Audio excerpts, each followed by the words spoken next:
Hey, everybody, and welcome to part two of the Black Sun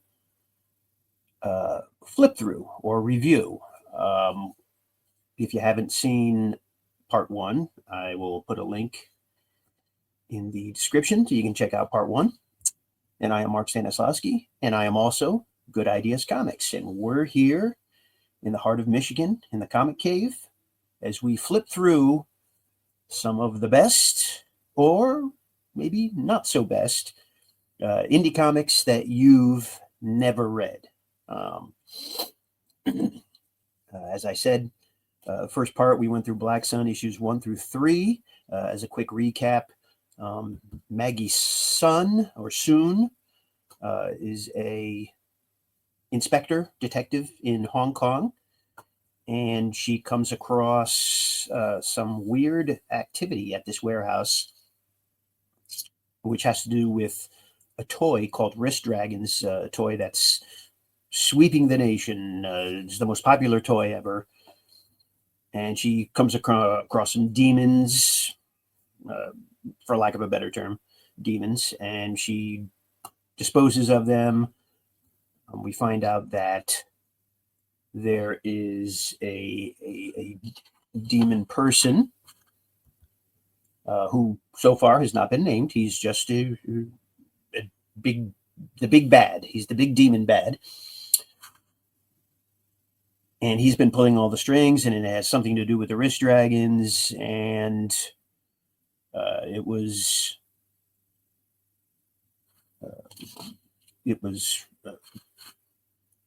the big reveal last issue, at the end of last issue 3, was that this demon is actually Maggie Sun's father. Now he can change his shape. I don't know if it's an illusion. I don't know if he inhabits the body of whoever he wants to. I don't know how he does it, but he can change his shape, and he has been changing the shape of her father. Well, what we thought was her father, who's the captain of the police in Hong Kong. And he likes changing the shape into her father's brother, Zhao. And he conceived Maggie by assuming the form of Zhao and bedding her mom, who is now in some kind of vegetable type state. She gets wheeled around in a wheelchair. But the most interesting thing and this came to me after I read the third issue the first time, and is that did Maggie's mom willingly have an affair with her husband's brother, which, I mean, it happens, right? It happens in the real world, sure. Or was she somehow magically or mystically seduced, a la Carol Danvers in Avengers 200? If you have not read Avengers 200, I would highly recommend you go out and buy the Avengers book. I would say the best run of Avengers, probably from 140 all the way up to 200. I mean, you get some great. 200 has great George Perez art, so if nothing else, you buy it for the George Perez art. But yes, Avengers 200, go out, buy it now. I don't know how much that book's going for. It's probably a 10 spot, depending on condition, of course. But if you can find a reader copy for a couple bucks, absolutely. Like I said, it's worth it alone for the George Perez art. Okay, so here we go. He said he's her father, just like, Darth Vader in Star Wars. She says he's a liar. She's still got that attitude, which I guess is serving her in this capacity. In the second half of the story, her rebel attitude. And I guess you can say that's why she has that attitude to begin with, because she's not human. She's part demon, whatever you want to call them. So yeah, she's like, you're just a big liar.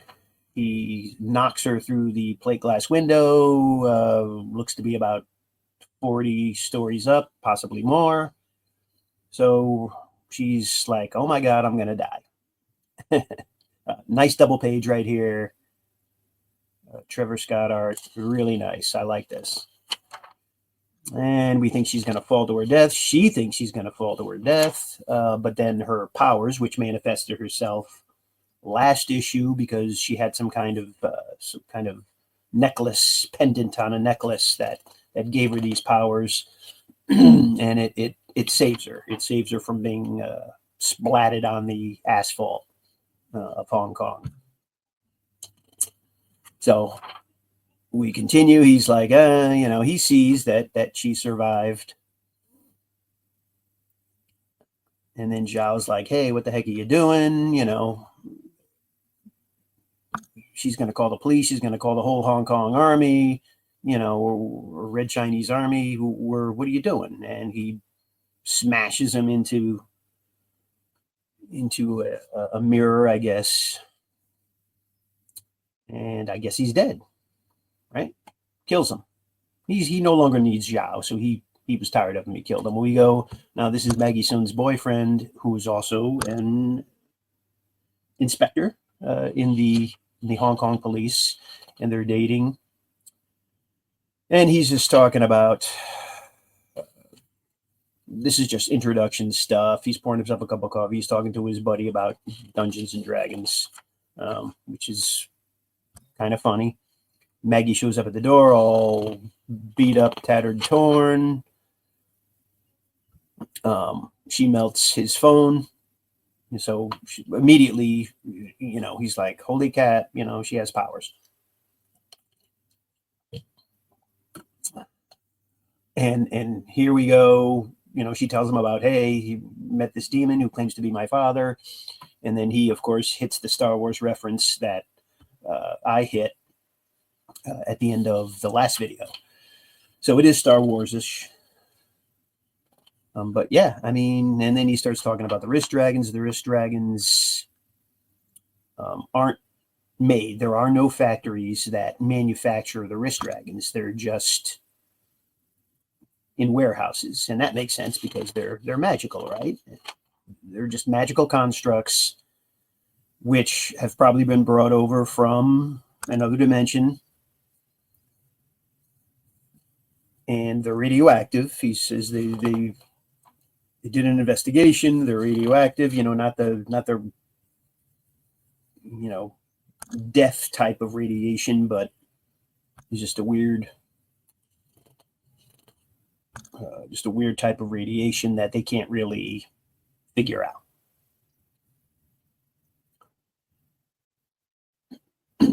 So he's going to take off.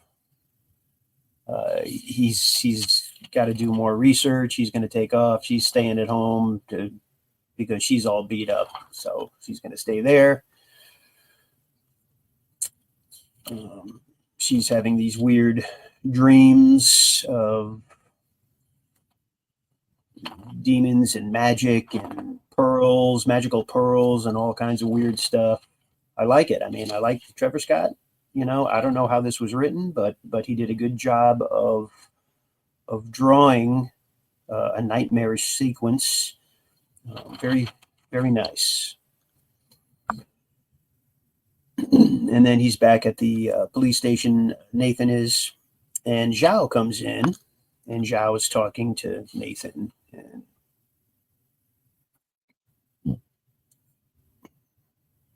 he's like, I have something to tell you. This is his partner here. He's like, it has to be alone. So he has to leave. And then we find out that this isn't Zhao, because what we saw, Zhao was killed, I guess, in a few pages before. So this is actually the demon who took Zhao's form again. And there's this green glow coming from the windows, and mystery, right? What happened? What did he do? So now, here we go. The big demon person is like, okay, I'll awaken all my demons and everything, probably due to the radiation from the wrist dragons, because we see this bunk bed turning into a demon, and this lamp turning into a demon, and these Sony controllers,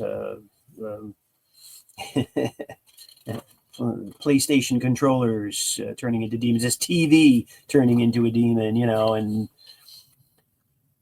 the demons are going around and killing people, and Maggie wakes up. She's like, oh man, goes into the bathroom. She looks like shit. Yeah, she does. And then she looks outside, and it's all total chaos as the demons are all over the place, just going after people. And she thinks, I have this power, so I'm going to be the big hero, but the power doesn't work. And then all the demons are laughing. And then a car crashes through. It's Nathan. He says, Maggie, get in. And where are we going? To see your father, whack. So he's been taken over. He's been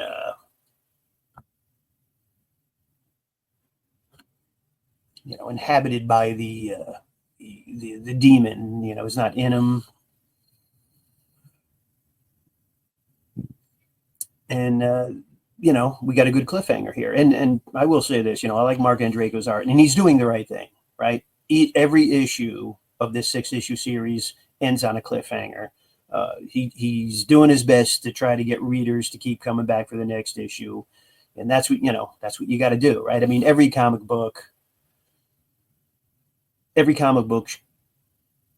should be this way. When you have a continuing story, a 6-issue story, 6 floppies, I mean, every issue should end on a cliffhanger because you want the reader to come back, right? So, issue 4, and now we go to issue 5. So issue 5, now we're toward the end, so things should really, really, really start to ramp up. Okay, and again, nice double-page spread. Okay, Maggie's tied up in a golden bikini. Okay, I don't know who put the golden bikini on her, but whatever. I mean, they draw her nice. I will say that. And of course, we got the big bad. And he's like, my daughter, you're awake. And he's, and again, this is a mature book. I will reiterate that this does have a lot of adult, mature stuff in it. Yes, the blood and sex, right? So,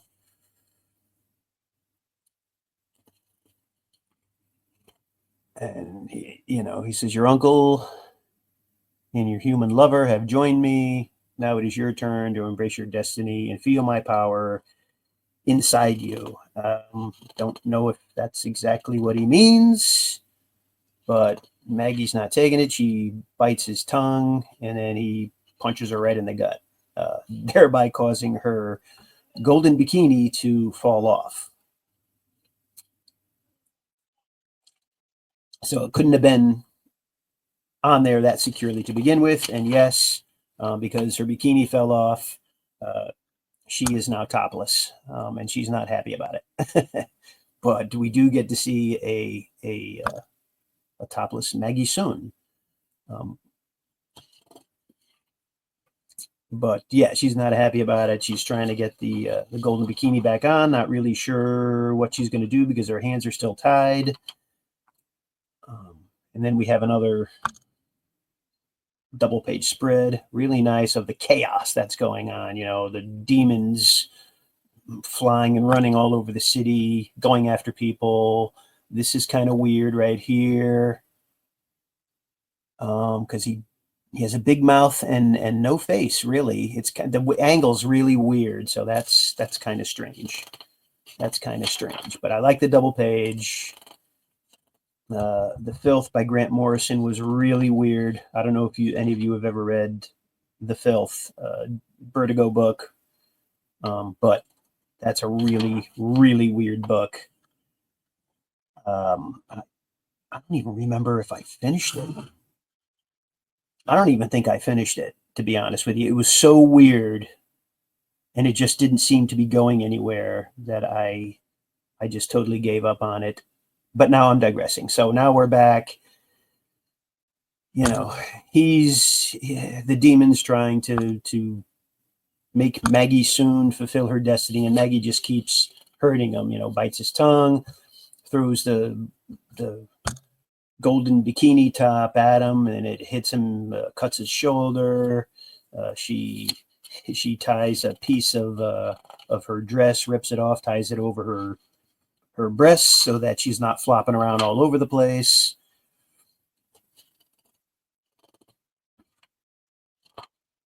And it's not much of a fight.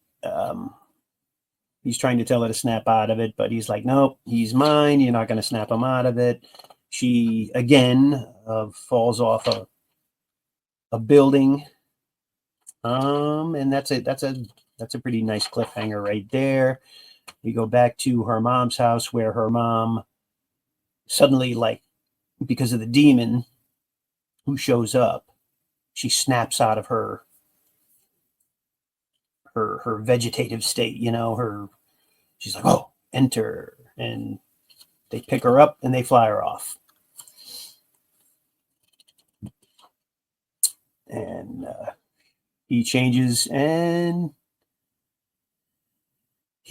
back to a humanoid form. I can't say human form, but a humanoid form. And he's like, join me, give me your hand. I'll again, Star Wars, right? Join me or face the abyss. And if she says, okay, I'll face the abyss then, and jumps off, goes through a glass ceiling, and then somehow lands and is fine. Yeah, I don't know if the power within her, because they don't really show it, if the power is causing her to be have a little bit of invulnerability where she can survive that type of a fall through a glass roof and into a hard surface, or if, like at the beginning of issue 4, her powers kind of slowed her down, but it's not shown. So it would have been nice. It would have been nice to know, okay, how is she surviving this? But we don't get that. But she's running. She opens the elevator. The elevator has, I don't know if that's supposed to be grease, or I'm thinking it's grease from the cables, or some kind of demon goo that's hanging down the elevator shaft. Unknown.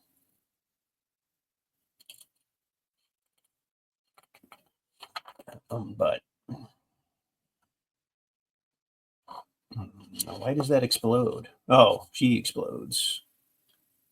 Because her powers manifest. The whole thing explodes. She comes out with guns. Don't know where she got the guns from.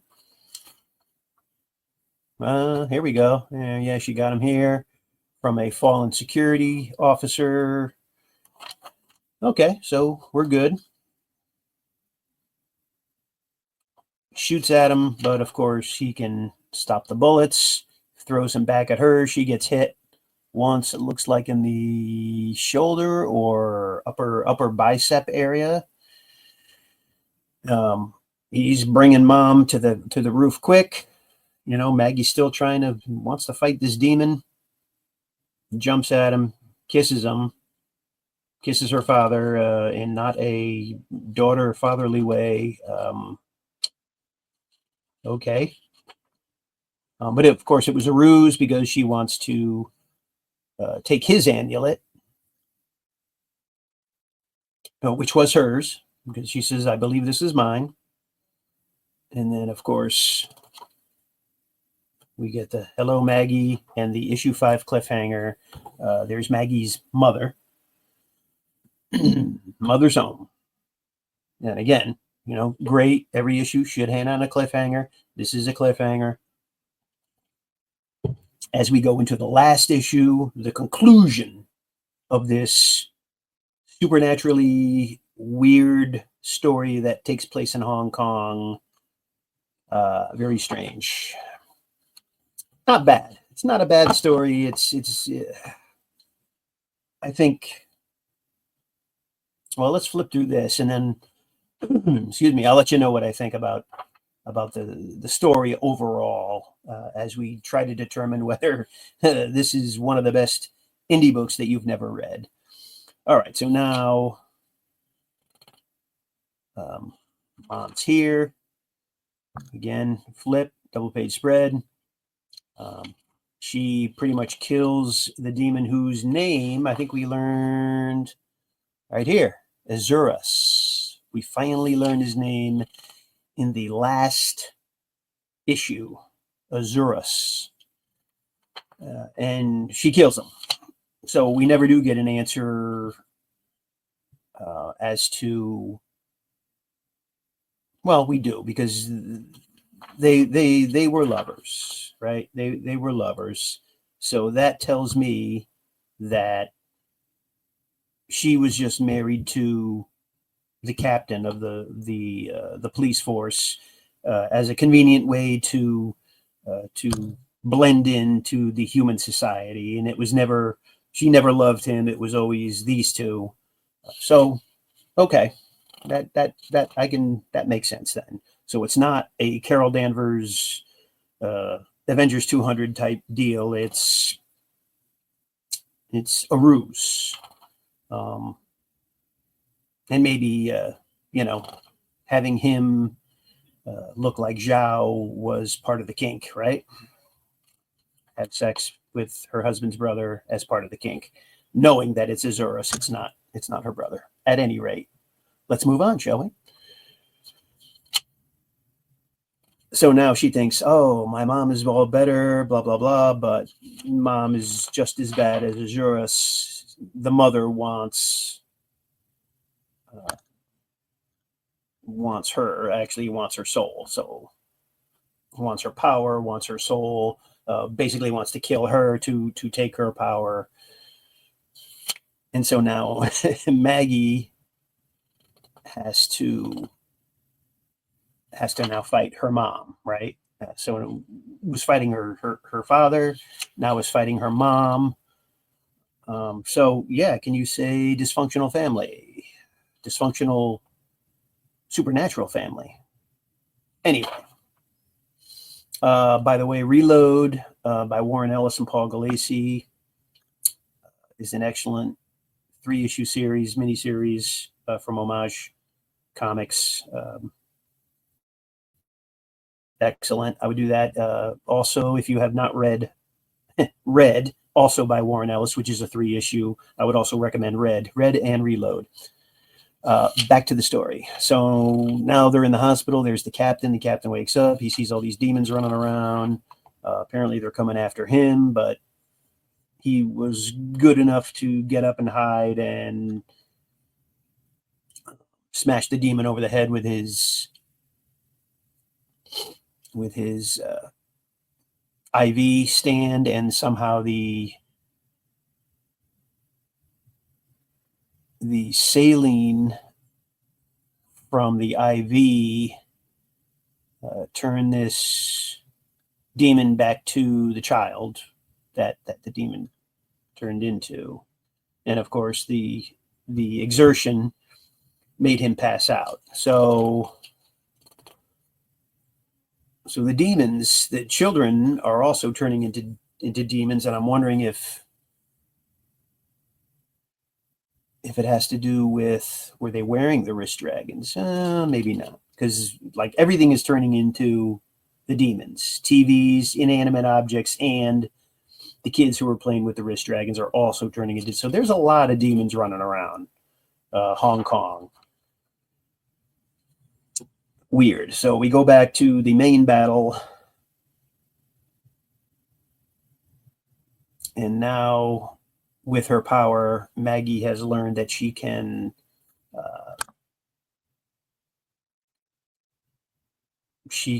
make things appear out of thin air.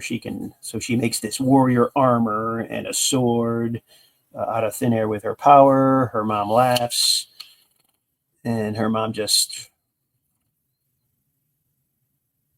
hits her with a shock force and knocks her back. But yeah, she continues to fight.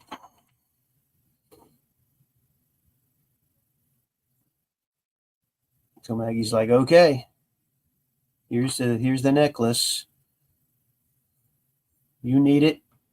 And her mom's like, you won't do it. You won't throw it overboard. You need that power. I know the power it holds over you. She drops it. Mom goes diving after it over the edge of the building. Nate's now snapped out of his funk now that Azurus is dead. So all of these people have snapped out of their funk. Mom comes back. Of course, Maggie couldn't die from falling off the edge of a building. So, her mom, who seems to be a little bit more powerful, is also not going to die.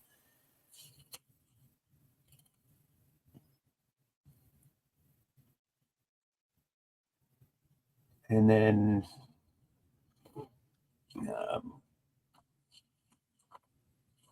she's like, you could have ruled by my side. Mother and daughter are ruling the universe side by. Oh, wait, I keep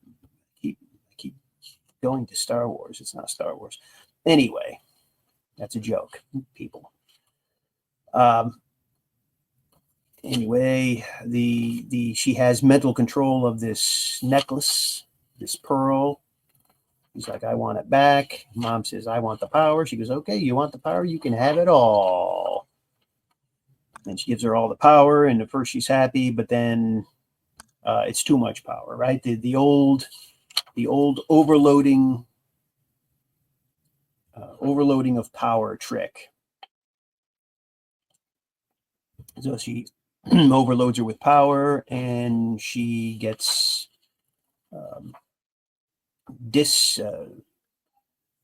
incorporealized, whatever you want to call it. Scattered. Her atoms are scattered, and they get sucked back into the necklace, the pearl. And she goes running to Nate, and he's like, oh, you're going to marry me now. And of course, she gets the engagement ring, so she did say yes. Dad's all right. Zhao is his brother Zhao is in a coma in the hospital, and probably will not wake up ever. So Zhao didn't die in issue 4. He was put into a coma, and his comatose body was used by Azurus until Azurus died, and then he just went back into a coma. And they go to a bank. They get a safe deposit box where they put the necklace and the pearl with the power, and you could see her mom is trapped inside the necklace, and that is the end of the story. Of course, they set up for a sequel, if it warranted it. And yeah, but there's so many things about this story that just aren't really fully explained, especially at the end. Did all of the demons just disappear when the mother was overpowered and trapped in the necklace? Or there's that, how did these demons just like disappear, go away? That part isn't clear. Um, I don't know. And Maggie's son, or soon. Again, through the first 3 issues, I'm just not crazy about that character. Issues 4, 5, and 6, it makes sense. Her attitude, her rebelliousness, it makes sense because she's not human. She's a demon. She's a human demon, whatever you want to call her. So,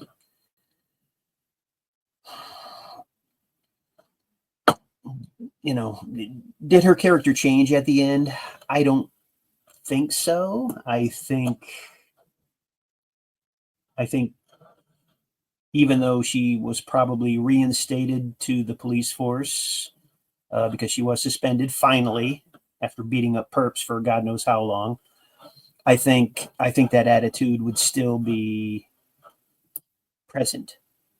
So I don't know how much she's changed as a character, and I just wasn't fond of her as a character, to be honest with you. So now we're going to do something different. We're going to look at numbers.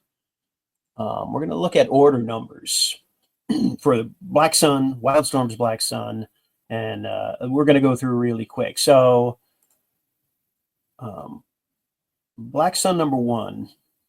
Now this is the top 300. So it came in at 153. Black Sun number 1, 12,710 copies ordered. Which I don't know. I think Wildstorm felt that was low, so they canceled it, and a couple months later they resolicited Black Sun number 1. They probably sent out materials to comic shops to say, hey, you know, we want you to know about this book because we think it's a really banger book and you might want to order it and put it on your shelves. And so when they resolicited it, it came in at 132 of top 300 at 16,210 copies ordered. Which, you know, I mean, that's an extra 4,000 copies, right? From 12,710 to 16,210. So that's, well, 3,500. That's an extra 3,500 copies. So the resolicit worked for sure for Black Sun. Issue 2, as you can see, it basically fell 5,000 copies from the resolicited issue 1. It only fell about not even 1,000 copies. Oh, yeah, 1,200 copies from the original, right? The original number 1 dropped to 150. So it's right in the middle. It's right in the middle of the top 300 books. It's at 150 at 11,514 copies ordered. The big drop, right? Number 3, people tried the first 2 issues, probably weren't crazy about it. I mean, come on, you know, this is 2002. There were probably a lot better books on the stand. I know, you know, CrossGen had a big following, and they were in the constant 15K orders. So issue 3 drops to 178, under 10,000 copies, 9,650. Number 4, 172. So, and you're going to say, wait a minute, it went from 178, so it moved up from 178 to 172, but it still dropped 1,600 copies. And that's because Black Sun number 4 was solicited in December. So there were, because it's Christmas, there were less books solicited. So that's why it came in at 172, because there were less books in December. So 3, 178, and then we go to 5. Now it drops to 183. Black Sun number 5, 6,948 copies ordered. It's not looking good. It's not looking good for Black Sun to have a sequel. And you got to figure, there's one more issue left. Will it remain in the top 200 books? So this is the top 300, but will it fall under 200? And it did indeed fall. Fell big. It went from 183 to 210. It only dropped 800 copies, 5 and 6. So I mean, that's not bad. I mean, obviously they said, the however many people were reading it, read the whole series. So their order here didn't change much from their order here, comic shops. So they must have, a bunch of comic shops must have sold through whatever they ordered from number 5, which is probably only, 3 to 5 copies per store, I would imagine, unless, outside of the big comic stores, right? So the last issue. So now you have to think about this at any given time, because you got to remember, number 1, 16,210. Number 6, 6,155. So at its best, you're only ever going to be able to have 6,158 full sets of this miniseries, in a collection, right? Only 6,000 out of 16,000. So there's going to be probably a lot more incomplete sets than complete sets, which is probably why, like I said, I got this entire run through a collection I bought.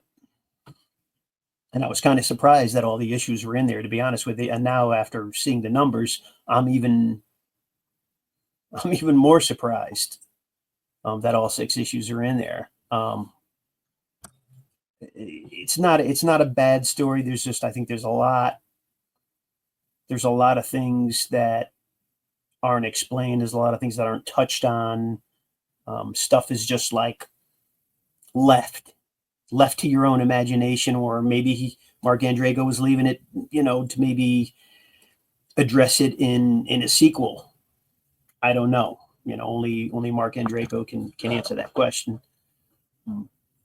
But it is decent. Again, I like the fact that it's a mature title. I like the violence and the sex and the nudity, and I'm all for that.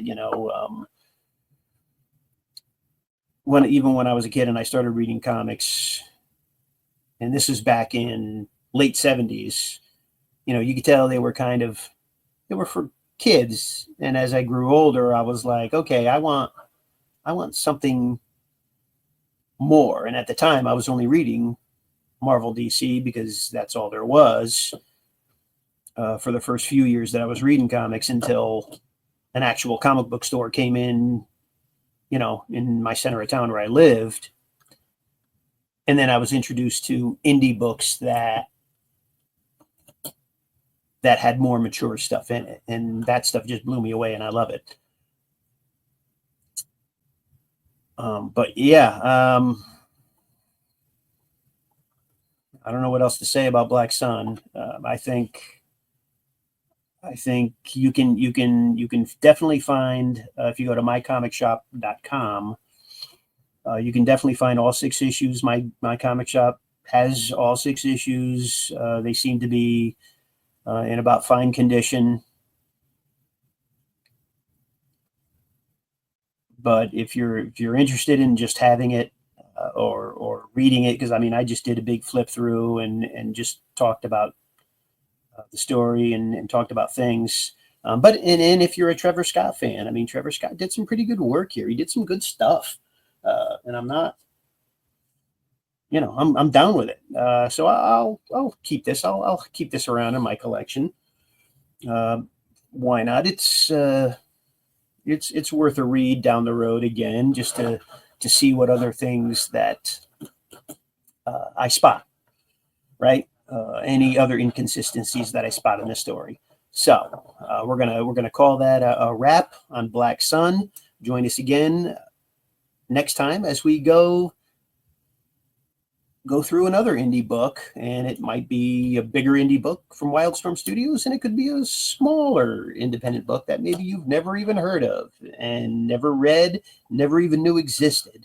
We're going to have a lot of that here, but thanks for joining me again. Hang around. We got a little end video after this, and once again, I'll see you in the funny pages.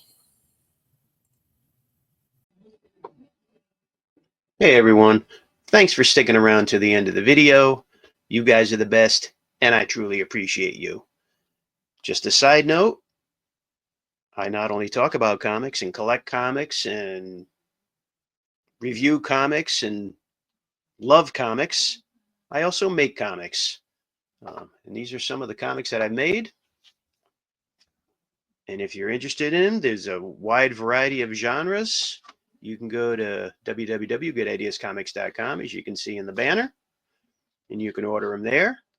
Or if you don't want to order them from a website, I can understand that. You can email me at goodideascomics@gmail.com, and we'll hook you up with some of this great stuff. Indie books are the best, and you guys are the best. Thank you very much. See you in the funny pages.